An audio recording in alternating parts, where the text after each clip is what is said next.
We had a client that we worked with, and she was really struggling with profitability. She kept raising tuition. She actually did 3 tuition increases within a 15-month cycle, and she still could not catch up.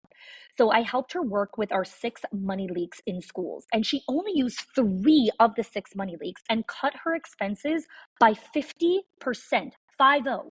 She did not fire anyone. She did not slash any of her programs, and she did not work more hours.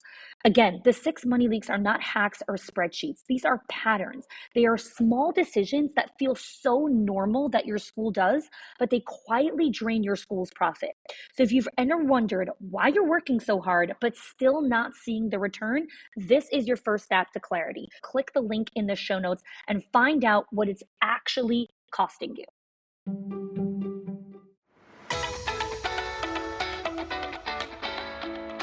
Welcome to the Schools of Excellence podcast, where we have conversations about education, leadership, and building a school of excellence. The goal on this show is to bring you clarity, up-level your mindset, and give you practical strategies and inspiration so you can show up with confidence and trust your decision-making. I'm Chani Wilshansky. I'm a mom of 4 under 10, a former New Yorker, and been in the early childhood field my entire life. And I'm so grateful that you've joined me for this conversation.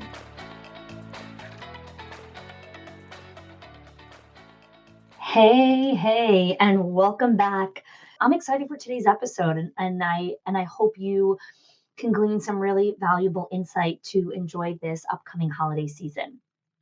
So one of the first things that I want to share is this episode is about removing the guilt that many of us experience during the holiday season around when I'm here, oh, I feel guilty, I should be here. And then when you're there, you're like, oh, I feel guilty, I should be there.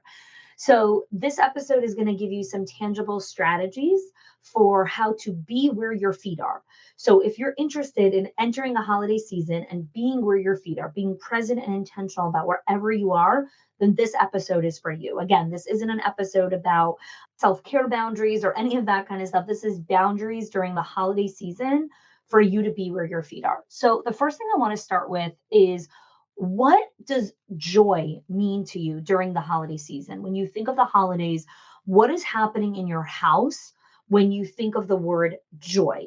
And I really want you to paint that visual image in your mind of what that looks like. And again, for every single one of you, depending on the season of life that you're in, it's going to look different, right? For me, the holidays are about Hanukkah. And Hanukkah time for me means sitting around the menorah. It's sitting around the lights. It's playing dreidel. It's playing games. It's drinking the hot chocolate by the fire. It's eating the donuts and latkes. Like, those are the images for me. It's about connection. It's about, community coming together. It's about the menorah parades that we do.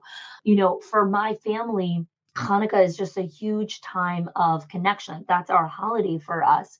And my dad, he lives in Jersey. I grew up in Jersey. And last year, my dad was actually on, I forgot which news station, and the local news guy called him New Jersey's Menorah Man. My dad actually puts up 150 public menorahs throughout the entire state of New Jersey. He starts about a couple weeks before Hanukkah, and he puts them all over in the major bridges and tunnels and outer bridge crossings and all the governors and mayor's offices and just everywhere. And so for me, Hanukkah is also so much about coming together with extended community and seeing people and coming together with the joy of the lights, the joy that the lights bring.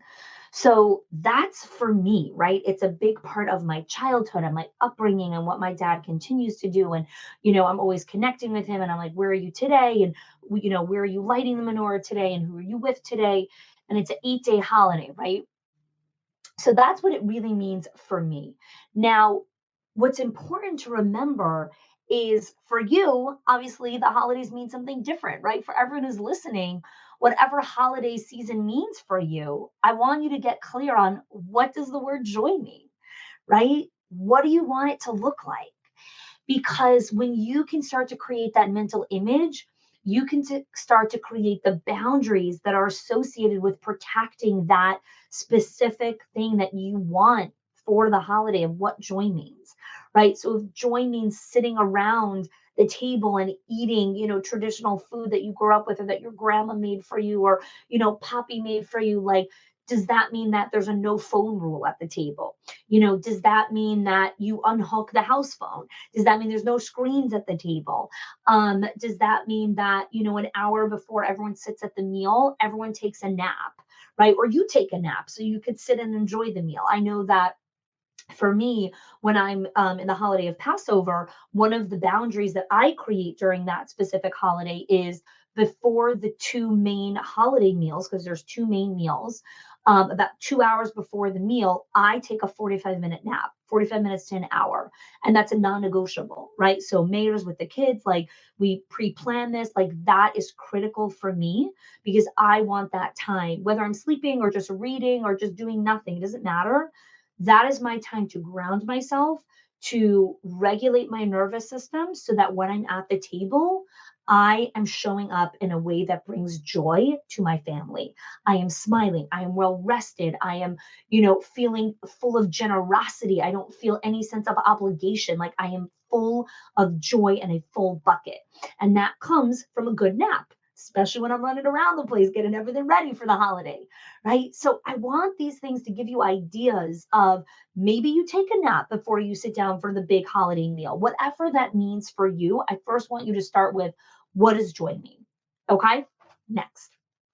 Number two, what does service mean during the holiday season? Okay, for many of you who grew up in service-based environments, whether you're coming from a specific faith or your household was full of service, the holidays mean service for many of us. And I think it's important to recognize how you want to define service during this particular season of life and during this particular holiday season, right? So sometimes I think of service from the context of, when we lived in New York, my grandfather lived about an hour, almost 2 hours from New York. And during one particular holiday, we decided that we were going to make a long trip out there to go visit him because for him, seeing our kids brought him so much joy, right? Seeing his great grandkids brought him tremendous joy. And so while the drive and the packing and all that, that's a hassle and it's hard and it's, a little bit inconveniencing. But for me, service was, this is an act of service that I want to do, even though all the things beforehand are frustrating. Once I'm there, seeing my grandfather's joy, seeing the smile on his face, seeing how we have brought him healing and joy and just added years to his life just by having him sit in the presence of his great grandkids. Like that is service. And I think it's important for us to lead from a place of joy and self-care. And those things are not just about what do I need right now? Because the bottom line is, this is the Schools of Excellence podcast. And part of leading a life of excellence is also about showing up and being in service for other people and being in connection, being in relationships. And so once we've kind of done the first step of like, okay, what does joy mean in our immediate nuclear family? And then what does it look like as we extend further? What does service look like? And so service extends to our, family of origin, our extended family, brothers, sisters, aunts, uncles, friends who have become like family. So just understanding what service means and starting to wrap your mind around, well, what do we want that to look like? Are we making a trip to grandpa this year? Are we going to say hi to, my brother or whatever it is? Like, even right now, at the time of this recording of this episode, I'm already looking a couple months ahead. Passover is in a couple months. And I'm already thinking about like, okay, so if we go here for the holiday, we're going to want to make sure that we can go say hi to my two brothers who live nearby, right? So we want to build that into what does joy mean for us during that specific holiday. And I'm constantly asking these questions because, again, we have a lot of holidays in our culture. And so in our faith and our culture. And so this is something that I'm constantly asking myself because every couple of months I'm back in this season of like, okay, we're on our next holiday. What does this look like? I want to share with you a story about a client of ours who started in our directors in our circle and moved her way into our Owners HQ program when we opened that up as well. Lacey Griffin is the owner of the Growing Room Preschool in Cincinnati, Ohio. And when she first came to the Summit of Excellence, she was working 80 hours a week. She had high blood pressure and was just working way harder than she needed to. She was just trying to wing it, trying to stop all the chaos that was happening in her center. But the biggest thing she was really looking to shift was the culture around turning her center into a career for her teachers and for them to stop looking at their jobs as being babysitters. She wanted to raise the standard. She wanted to create a culture where people were proud of where they went to work. So I want to share with you Missy's story here. We grew really rapidly and we hired a big chunk of people at once. And I had never really done hiring. I had a one-room school for 17 years. I thought I could just wing it and figure it out as I go. And so I made tons of mistakes, made a mess, was operating out of fear of not having employees and not being able to make payroll and losing students and things like that. And my school was excellent, and it always had been. We had a great reputation. We were growing so rapidly, and I was ruining it. And that was killing me because that was my baby. And so I went online and tried to figure out what I was going to do about that, and repeatedly saw Connie's name. So I was like, all right, I was looking for a book or something. Like, I didn't even know these kind of things existed. So I came last year, and I remember sitting out there and looking at the women up here that were on the inner circle, and I was just thinking, wow, they're running really great schools, and I'm not, and I'm going to get there. And so my biggest epiphany was I didn't have to dumb down and take anybody. It was an excellent school, and I needed to remind myself of that. And it was a pleasure it's a privilege to work there. So, and because it is an awesome school, and so I needed to meet my standards for that. And so what I started doing was creating the standards of excellence through the program, and it was life-changing. And so I cry a little. And so I realized that just like with our kids, we set high expectations for them, and when they meet them, they're proud of themselves. And I don't know why that didn't sink in, but as soon as we set the standards high for the teachers and told them crystal clear what they at least had to meet, then they all kind of rose to the challenge, and they all think of it as a career now, where it was like I had one teacher tell me it felt like babysitting, and I was like, oh, ouch. Not that that's like a bad thing, but I mean, that's not what I'm running here. This is a school of excellence. Yes. And I knew it, but I couldn't get it across to anybody else. So what I needed to do was quit not raising the bar for them. As soon as I did, it was like overnight almost. You know, we had them sign their standards, and they instantly rose to the occasion.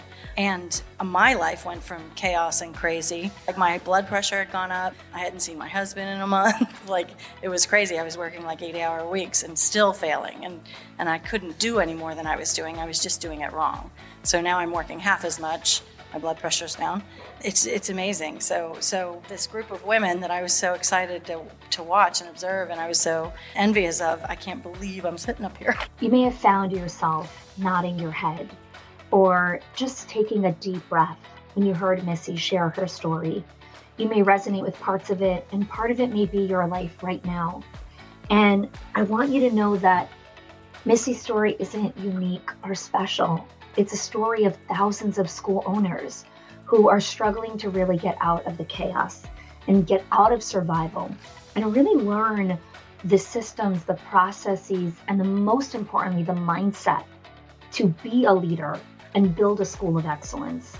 So if you're interested in learning more about our Directors in Our Circle, our Owners HQ program, I invite you to apply. Our link is in the show notes. The reason we have an application process is because this group is a small, curated experience of owners and directors who are really committed to their growth, to the pursuit of excellence, and to building long-term sustainability, legacy, and profit in their schools. I look forward to seeing your application, and I hope you join us. So, number 3, let's go to our centers, okay? What does connection and disconnection mean from our centers? So some of you are completely closed during the last 10 days, 2 weeks. Some of you are only closed on specific days. Some of you have just, smaller attendance during that time. Staff want to take some personal time off. There's just a lot going on, right? And I think the first question you want to ask is, what does it mean to truly disconnect? So if you're going to intentionally take a couple days off, and I hope you do, I hope you take a few days, even if the center is opened, to disconnect for you. What does disconnection look like? Does it mean that your phone is literally off, right? And you're just not answering anything.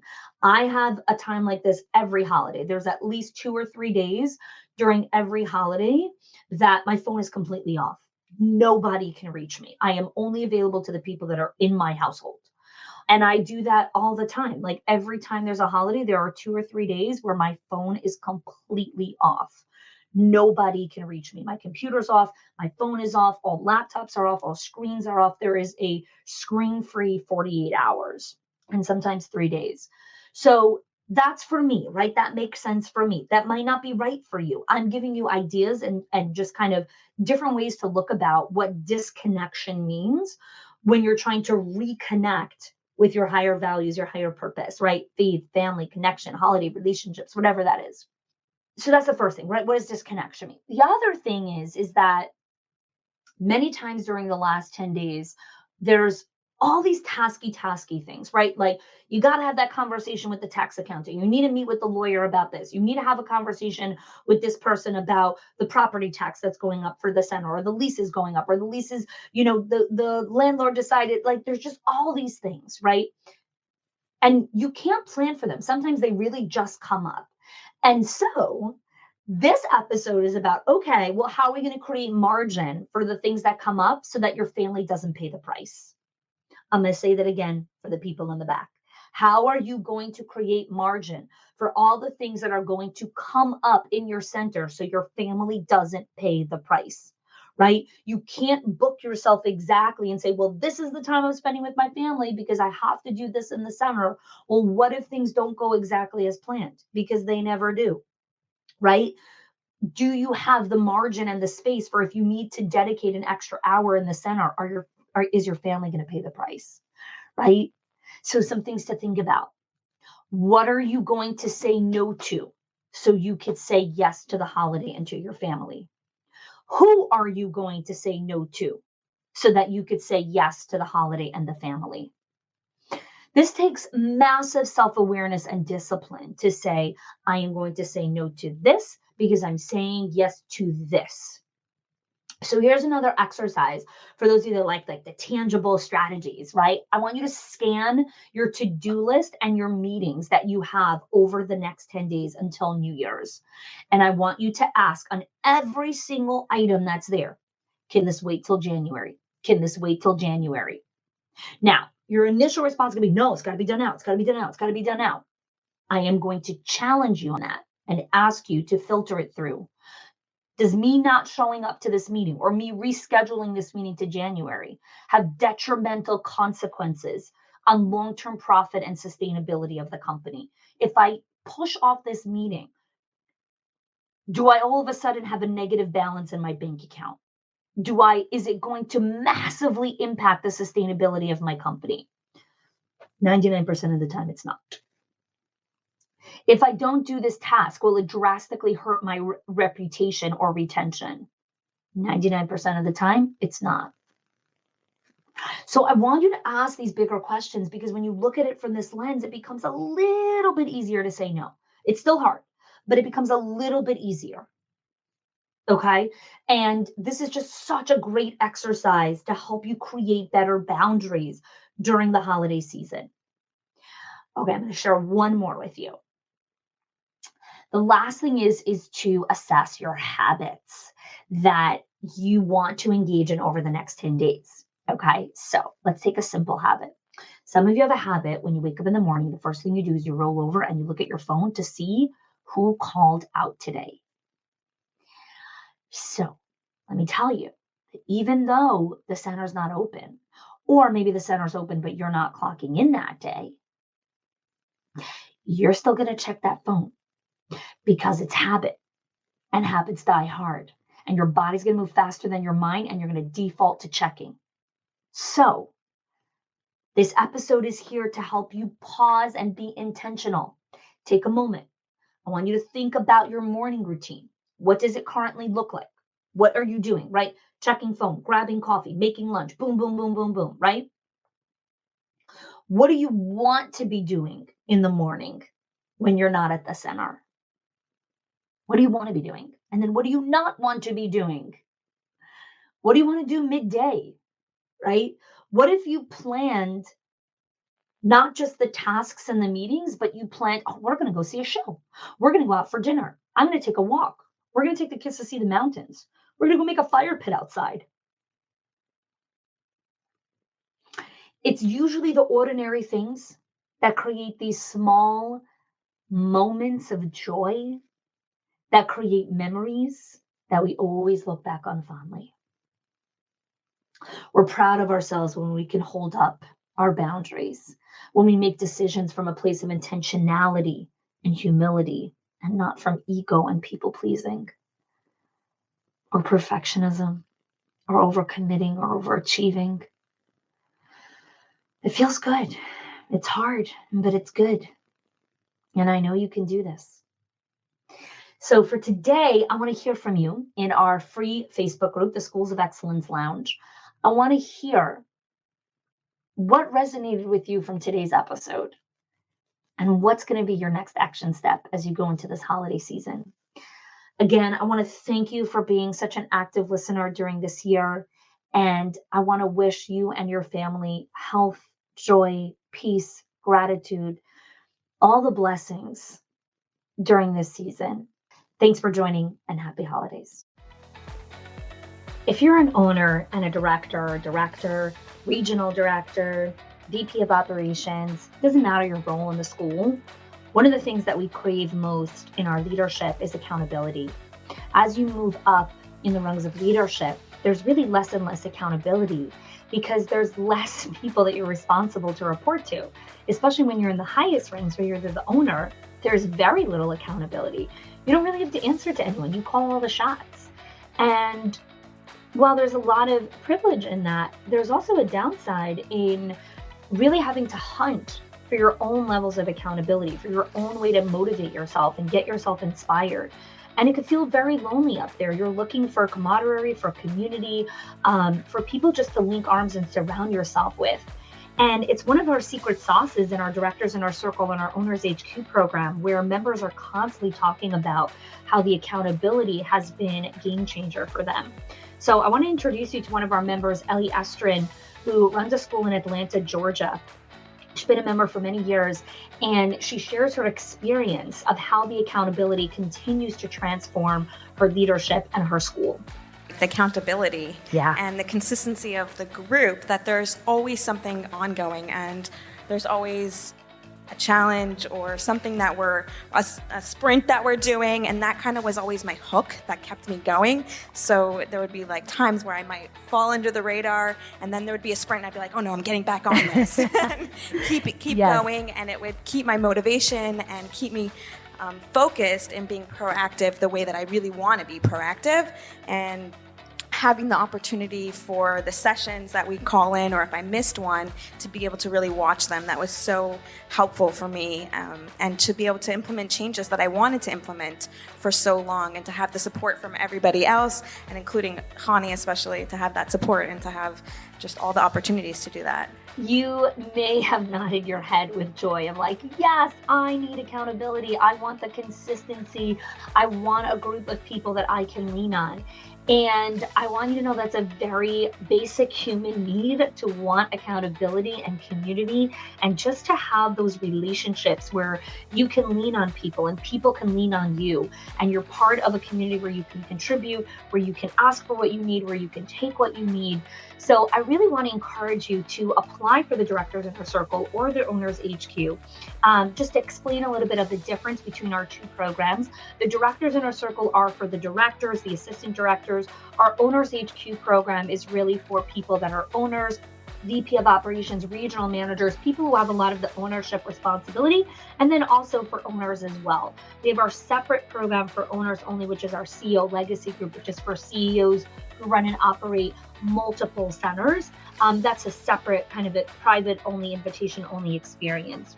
So I'd love for you to join us in the Directors in Our Circle or our Owners HQ. You could click the link in the show notes to apply, learn more about the program, see if you're a fit, and then you and I will jump on a quick call together and learn more about your goals, learn more about what you're looking for, and see if this is the right program for you for this coming year. If you are loving the Schools of Excellence podcast and have gotten any value out of it for your school, I would love if you can do two things for me. 1, subscribe to the show so you never miss an episode. And 2, can you please leave us a review? Reviews help other school leaders know that this is the place to learn how to build a school of excellence. And I would be so grateful if you can do that for us. Your help and support makes this show to be able to be listened by the thousands of other school leaders all around the world. Thanks so much for listening, for giving us your time and attention each and every week, and I appreciate that you have joined us.